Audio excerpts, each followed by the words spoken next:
It's one of the big rumours of 2013. Will Apple release an iWatch? And now, not wanting to be left behind, Samsung has announced that it is working on its very own wristband device.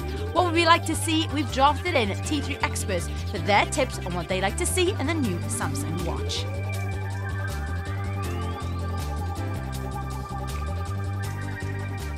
Samsung moves into making a smartwatch, as lots of rumours say they will. It seems there'd be a trade-off in terms of design, whether they go for a more jewellery type, very sleek, nice looking watch that you could only fit so much in because miniaturisation has only gone so far, or if they went to the other route of a much chunkier, feature-laden watch that would do most things the S4 did. It would be interesting to see which of those two paths they go down. Samsung have really found themselves a niche area to focus on, which is the passive technologies available on portable devices. So with the Galaxy S4 you have the ability to scroll down using just your eyes, or the ability to pause a video just by looking away. And I think what we'd really like to see is, rather than seeing conventional technologies, we'd really like to see Samsung focusing more on these with the new smartwatch.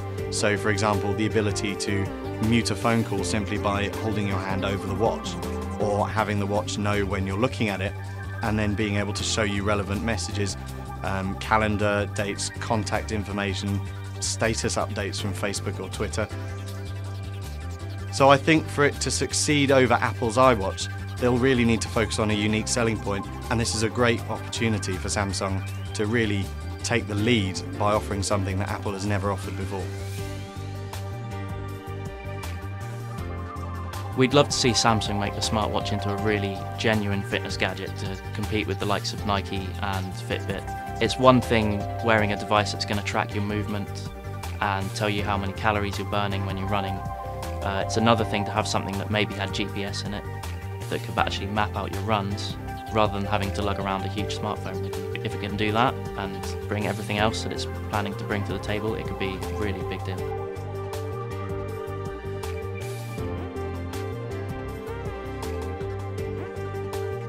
I think what Samsung's got to get right with their smartwatch is the fact that they need to kind of nail the battery life. It's the biggest problem with smartwatches, is the fact you don't want to be charging your watch in every 2 seconds. The Pebble has a bespoke charger. It needs to be micro USB. I think you need to be able to charge it on other things, or even maybe have a wireless mat like the Nokia Lumia does. That'd be good if you get home every night and you put it down on your sideboard and it charges through that. But it's a real thing they've got to overcome, and Apple will have to do it with the iWatch as well. It's a case of how do you get past not having to charge your watch up all the time, because the whole point is you've got it on your wrist. It's not like a phone where you can just put it down, or a tablet or whatever. This is the point. This is meant to connect everything. So, I mean, that for me is the major thing they've got here. I think the Samsung smartwatch has to have S-Voice in it.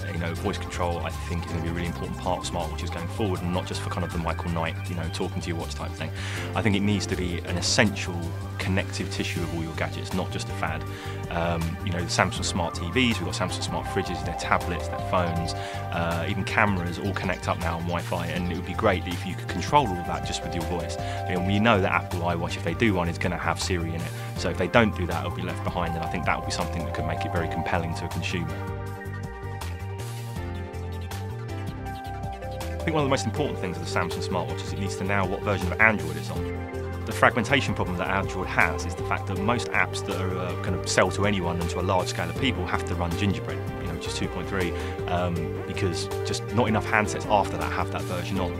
So if it's going to run on Android, then a Samsung smartwatch needs to work with that, but still have the quality and the new features that the new versions of Android have. It's a very hard thing for them to do, because obviously we know, again, if Apple release a smartwatch, you can guarantee that it's going to be on iOS 7 with the new iOS, and everyone's going to upgrade on their phones.